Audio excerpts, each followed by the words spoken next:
Eu sei que nós estamos num chamado isolamento social, é algo novo que nós estamos vivendo para alguns, mas o isolamento social é algo que na história da humanidade, e mesmo, eu diria, mesmo para muitas pessoas no mundo hoje, existe o isolamento social de muitas formas. E eu estava meditando sobre essas coisas e orando a Deus, me lembrei do profeta Elias, a respeito de Elias e a viúva de Sarepta. Esta mulher viúva que tinha um filho, né, ela estava passando necessidades, porque Elias, o profeta de Deus, havia decretado que não choveria na terra de Israel até que ele ordenasse a chuva. Isso aconteceu, irmãos, num tempo conturbado político da história de Israel e de Judá, quando um rei de Israel assumiu o trono chamado Acabe. E era um rei muito de coração duro, distante de Deus. Ele fazia muitas coisas erradas, né? Havia injustiça na terra e também esse rei ele zombava de Deus, ele não adorava ao Deus criador dos céus e da terra, ele não buscava Deus, ele e a sua mulher Jezabel eram pessoas que realmente tinham um coração distante de Deus e eles estavam reinando, né, na terra de Israel. Então Deus levantou o profeta Elias para trazer o povo de volta à terra, trazer, aliás, o povo de volta até ele. Essa é a missão de Elias. Essa é a missão que Deus ele tem para ele mesmo como Deus, a missão de trazer a humanidade perdida. Aqui ele está, nessa história, ele está falando do povo de Israel, mas havia promessas sobre o povo de Israel de que todas as nações da terra seriam abençoadas através desse povo. E agora, como é que esse povo, que é o povo de Deus, o povo escolhido, como é que eles vão estar vivendo distante do Senhor? Como é que eles, que se dizem adoradores de Deus, eles que têm as promessas de Deus, agora eles estão longe, estão desviados, estão adorando outros deuses, adorando a Baal. Então o profeta Elias, pelo poder do Espírito Santo de Deus, porque nós não fazemos a missão, nós não falamos do Evangelho, nós não anunciamos as boas novas, se nós não estivermos cheios do Espírito Santo de Deus. Assim como Elias, ele foi e ele declarou na vida do rei Acabe e na vida do povo de Israel que não ia chover durante 3 anos e meio, até que ele determinasse a chuva. Então, irmãos, essa história de isolamento social não é uma coisa nova. Aquela mulher, ela já era viúva. Uma pessoa viúva que, num lugar onde não há segurança social, onde ela não tem onde se apegar, pessoa pobre, uma pessoa que não tem os recursos, muitas vezes até para comer. Por isso é que no Novo Testamento você vai ver muitas vezes os apóstolos de Jesus chamando a atenção para as viúvas e para os órfãos, porque são pessoas que não têm aonde se amparar, não têm onde recorrer. Hoje o Estado promete muita coisa, o Estado, às vezes, alguns estados mais sérios, realmente ajudam os seus pobres, né? Mas a maioria dos estados no mundo, né? Eu conheço a África, alguns países eu vejo, e mesmo o Brasil, né? Os pobres não recebem ajuda do Estado. Então, naquele momento de fome que havia sobre a terra de Israel, Deus leva Elias até a casa daquela mulher, daquela viúva. E ele pede um copo d'água e depois ele fala, agora você me prepara alguma coisa para comer. E ela diz, olha, eu tenho farinha e tenho azeite, mas ela diz, você é um homem de Deus, você deve saber, assim como Deus é vivo, tão certo como vive o Senhor, ela diz, eu vou preparar a última refeição para mim e para o meu filho, e depois nós vamos morrer. Então, são pessoas que vivem o isolamento social porque elas são esquecidas pela sociedade. Não porque elas queiram, mas a sociedade não se lembra delas. Então, pessoas, nós vemos aí, então, problemas políticos. Nós temos problemas sociais, problemas de ordem econômica naquela situação. E Elias, ele é um tipo de Jesus para nós, obviamente, porque Jesus é o missionário por excelência. Elias é enviado por Deus, isso é Jesus que diz lá em Lucas capítulo 4.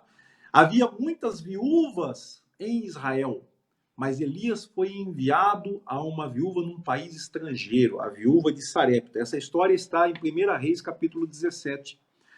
E ele é enviado àquela mulher, então ele tem uma missão, ele é um missionário, assim como Jesus é o missionário por excelência. E ele vai, e ele desafia ela dizendo, olha,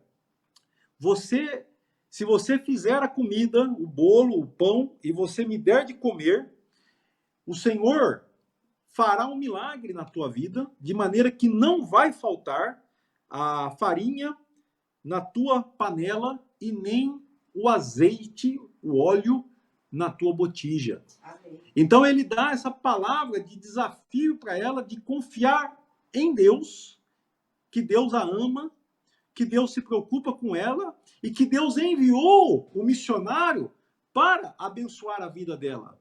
Louvado seja o nome do Senhor. E ela crê na palavra e ela faz exatamente isso que o profeta diz. Ela prepara a comida para ele e ela começa a ver um milagre de Deus na vida dela. Irmãos, nós não temos nunca que reclamar de nada, né? Nós não temos que temer nada.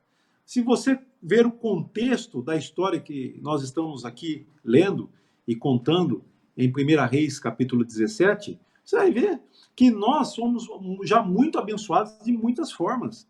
Mas como é que nós vamos ter medo de alguma coisa? Como é que nós vamos sentir insegurança? Não. Nós somos levantados por Deus, como diz o apóstolo Paulo, aquele que furtava, não furte mais, mas antes trabalhe para que tenha com que ajudar, que tenha com que se sustentar, satisfazer as suas necessidades e ainda ajudar aqueles que são necessitados. Então essa é a visão que Deus dá para a sua igreja. E a missão de Deus e a missão de Elias não é apenas dar de comer àquela mulher. Assim como Jesus, ele foi seguido por muita gente, muitos foram até Jesus por causa do pão. E há pessoas hoje que seguem suas religiões por causa do pão, por causa daquilo que ela pode ser abençoada por Deus. Mas, queridos, não é essa a nossa motivação. A nossa motivação em servir ao Senhor, ela é principalmente a motivação de levar as pessoas a se reconciliar com Deus. Então, a missão de Elias na vida da viúva não acabou aí. Depois aconteceu que o filho dela ficou doente e morreu. E ela, então, pergunta se Deus está punindo ela. Deus enviou o seu missionário aqui, enviou o seu mensageiro, o seu profeta, e agora meu filho está morto, ficou doente e morreu. A pergunta dela é, será que Deus está me punindo? Você veio para me lembrar dos meus pecados, da minha iniquidade? Porque às vezes as pessoas associam coisas ruins que acontecem ao pecado. Irmãos, nós como igreja sabemos, o mundo já está separado de Deus e pecando há muito tempo. E nós que somos a igreja do Senhor Jesus, somos chamados à santificação, somos chamados à santidade. Essa é a nossa missão, é demonstrar ao mundo que nosso Deus é santo, que o nosso Deus é justo, que Ele é um Deus de amor, e nós vivemos essa palavra. Quando nós vivemos essa palavra, nós já estamos fazendo a missão. Então, o profeta Elias ora pela criança, pelo filho da mulher, da viúva, e ele volta à vida. E a mulher, então, glorifica a Deus. Agora, eu quero ainda dizer para você que há um outro tipo de isolamento social que tem abatido a nossa sociedade e que também abateu o profeta Elias. Quando você vai lendo a história de Elias a partir do capítulo 17 de 1 Reis, você vai ver o confronto que ele teve com os profetas de Baal. E ele é vitorioso nesse confronto por causa da manifestação de Deus. E só que depois ele é perseguido, ele mata os profetas de Baal, né? Há uma imposição de morte àqueles infiéis. Ali no contexto, isso era muito normal, muito aceitável. Hoje nós não fazemos essas coisas, né? Porque eles viviam um regime teocrático, né? Nós não temos mais hoje regime teocrático. Nós temos que conviver com as pessoas que não creem em Deus, que não adoram a Deus. Então, num certo sentido, é bem diferente a nossa relação com o mundo hoje do que a relação que os profetas Elias e os outros tiveram naquela época. E eles não se misturavam com o rei, eles não podiam apoiar o rei, eles eram profetas levantados para dizer ao rei o quanto ele precisava se consertar com Deus. Essa é a mensagem do profeta aos reis, aqueles que estão investidos de autoridade. Nós temos sim que nos submeter à autoridade.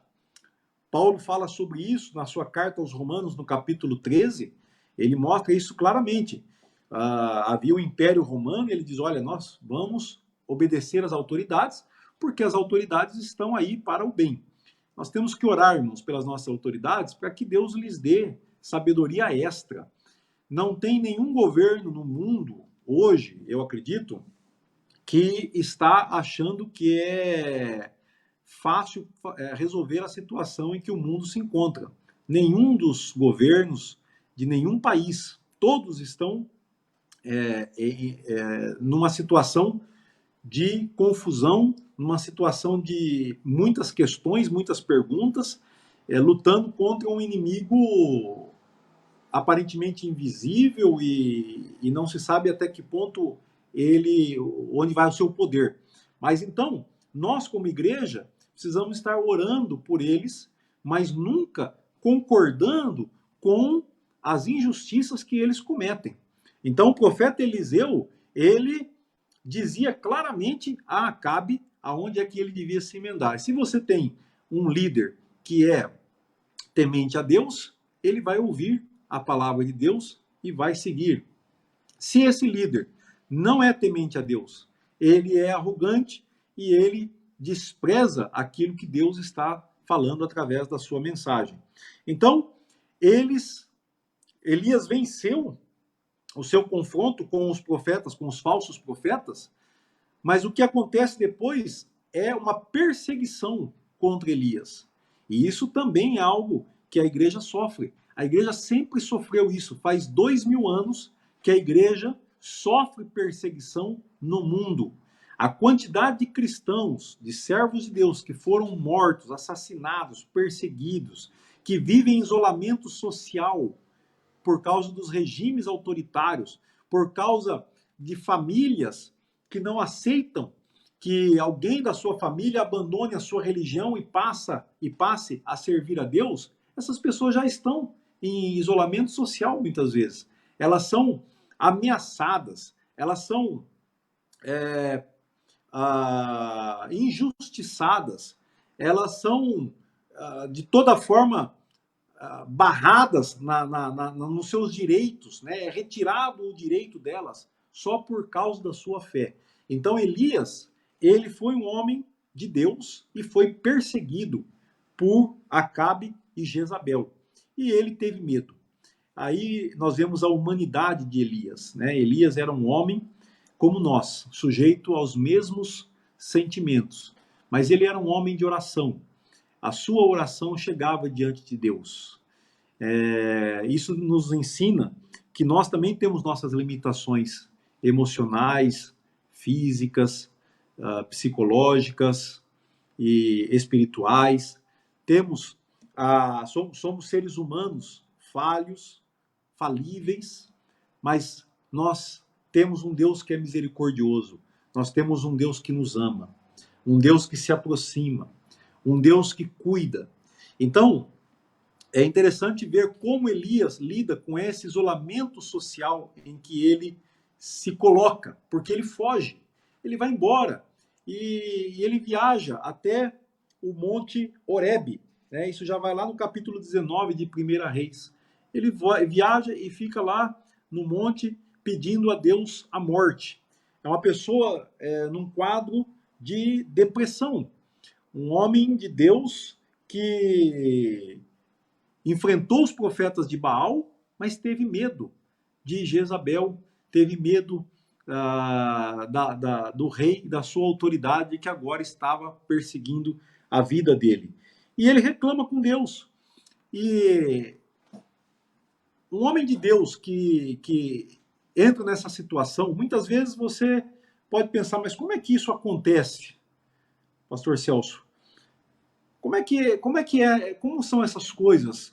Né? Um homem de Deus pedindo a morte. Irmãos, isso também tem a ver com a missão e tem a ver com aquilo que nós acreditamos. O profeta Elias, ele exerceu a sua missão, né, como um missionário de Deus, mas agora ele estava com medo. Ele tinha dúvidas sobre essa missão. Como, de fato, eu posso continuar atuando, servindo a Deus? Qual é a relevância da minha missão? Quem sou eu? Olha aí, eu lutei contra os profetas de Baal, mas agora estou sendo perseguido pelo Estado, pelo governo, pelas pessoas que deveriam se arrepender, e essas pessoas não se arrependem. Porque quando nós pregamos a nossa mensagem, a mensagem do Evangelho, é uma mensagem de arrependimento. É uma mensagem de levar o ser humano a se arrepender e voltar para Deus. E nós já sabemos de antemão que muitos não vão aceitar, que muitos não querem e se fecham na sua incredulidade e rejeitam a palavra de Deus.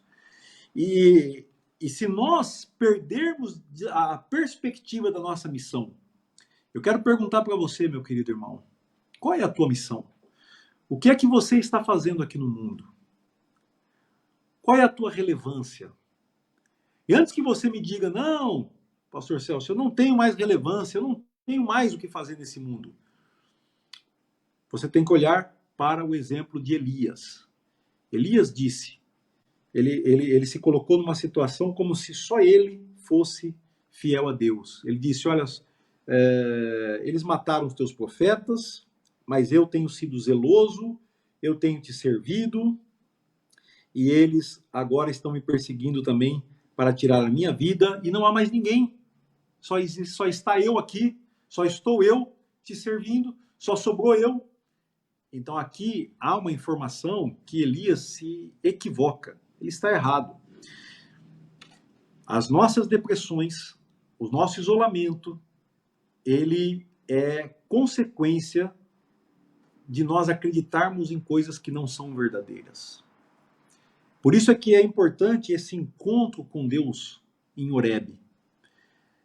Quando você se encontra com Deus em oração, e nós estamos em dias onde muitas pessoas, como disse o Mateus, estão tendo um encontro com Deus mais profundo. Por quê? Porque as pessoas tiveram que se isolar por ordem, né, por uma situação de imposição, tanto da saúde como do governo e todas essas questões. E se você se colocar nesse isolamento social, mas lá você buscar a Deus, então você vai ganhar muita coisa, você vai ser muito abençoado. E foi o que aconteceu com o profeta Elias. Ele estava lá no monte, orando a Deus e pedindo a morte. E Deus vai falar com Elias na hora certa. Quando você está orando a Deus, mesmo que a tua oração peça coisas que Deus não vai atender porque são coisas que é da sua cabeça. São orações que Deus não ouve. Como nós pregamos na última quarta-feira também. Deus não vai fazer o que você está pedindo só porque você está pedindo. Mas Deus vai falar com você.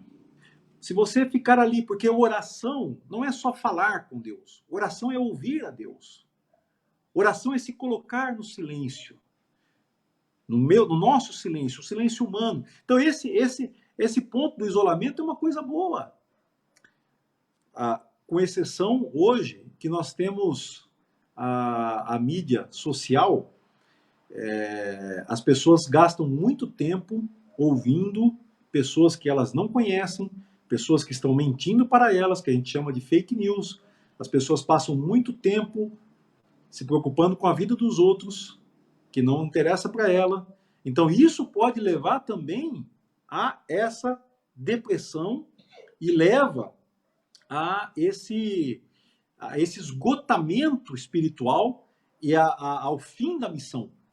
Então nós precisamos estar focados na nossa missão, como nós estudamos hoje de manhã. Elias, ele estava perdendo o seu foco. Ele estava ali triste, pedindo a morte. Então Deus, que é misericordioso, ele aproveita, ele usa essa situação. Deus utiliza as situações. Nada acontece por acaso, meu irmão. Nada acontece por acaso. Essa epidemia e pandemia que nós estamos vivendo, Deus tem seus propósitos. E não venha ninguém dizer que já sabe todos os propósitos de Deus, porque eles são muito profundos. Nem o diabo sabe quais são os propósitos de Deus. Agora, aos poucos nós estamos ouvindo de Deus. Qual é a intenção dele? O que é que Deus está ensinando para a igreja? O que é que Deus está ensinando para o mundo? Quais serão as mudanças no mundo? Deus está no controle da história. O Cordeiro de Apocalipse, capítulo 5, ele recebeu autoridade para abrir os selos do livro. E ele está fazendo isso por 2000 anos. Desde que Jesus venceu na cruz do Calvário, até o dia da sua volta, Jesus está agindo. Jesus não está ausente. Jesus é intercessor diante do Pai. Jesus está assentado à direita do Deus Todo-Poderoso e ele intercede por mim e por você. Então, Elias estava ali para ouvir o que Deus tinha para dizer para ele. E Deus falou com ele não num vento forte, nem no terremoto, nem no fogo, mas Deus falou com ele através de uma brisa suave. E ele ouviu Deus consolando o coração dele. Deus renova para Elias a sua missão. Ele diz, em outras palavras, Deus está dizendo para Elias, Elias, a tua missão não acabou. Ah, Senhor, mas eu já estou velho, eu já fiz o que tinha que fazer. Elias, a tua missão não acabou. Ah, Senhor, mas eu já fiz o que eu podia, eu fiquei sozinho, ninguém mais está comigo.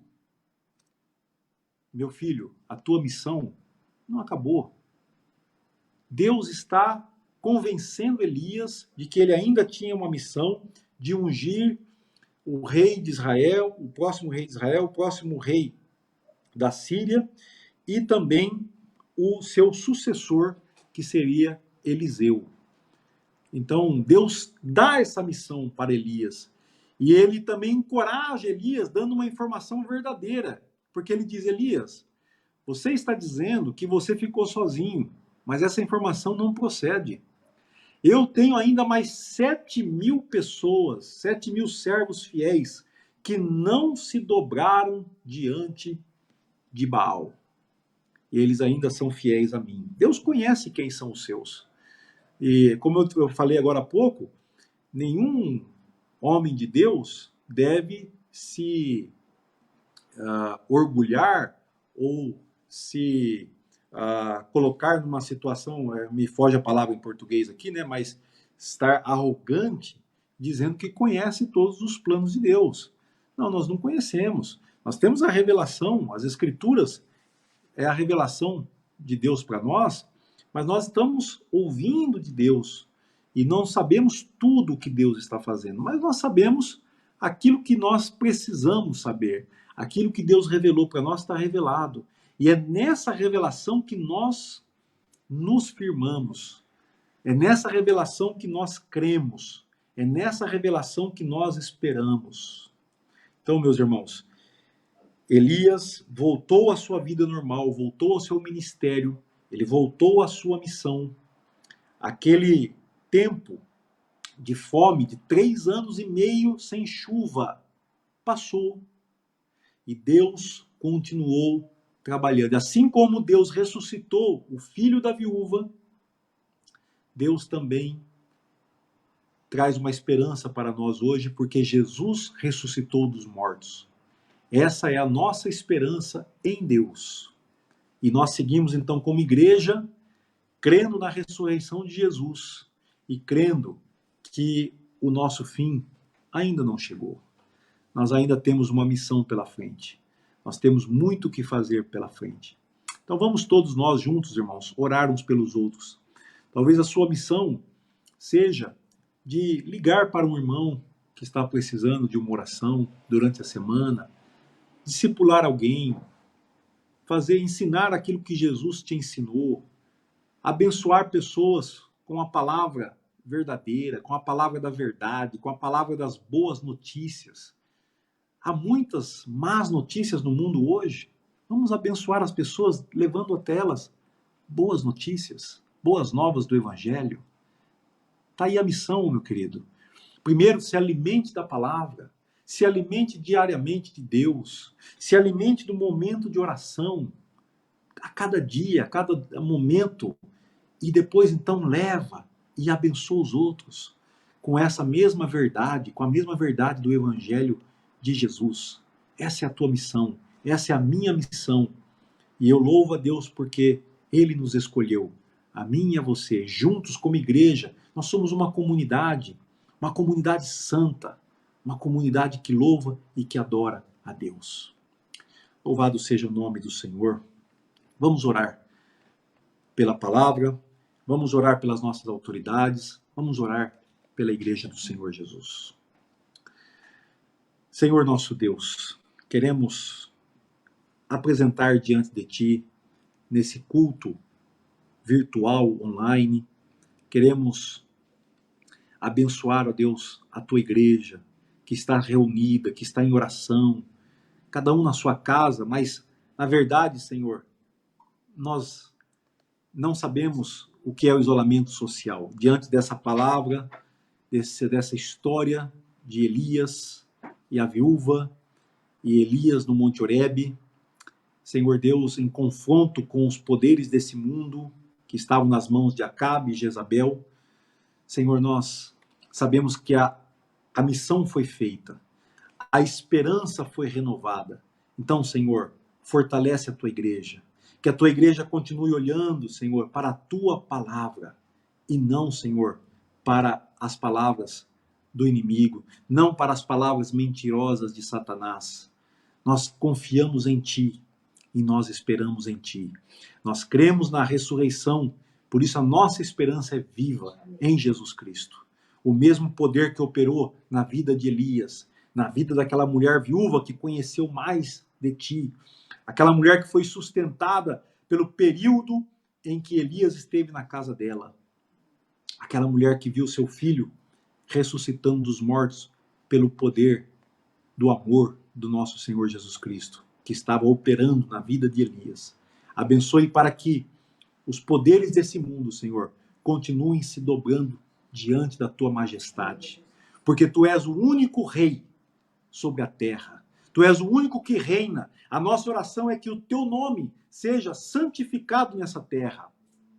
Que Teu nome, Senhor, seja, ó Deus, glorificado nos 4 cantos desta terra. Não há nação e não há império que possa, Senhor, fazer frente ao Teu nome glorioso.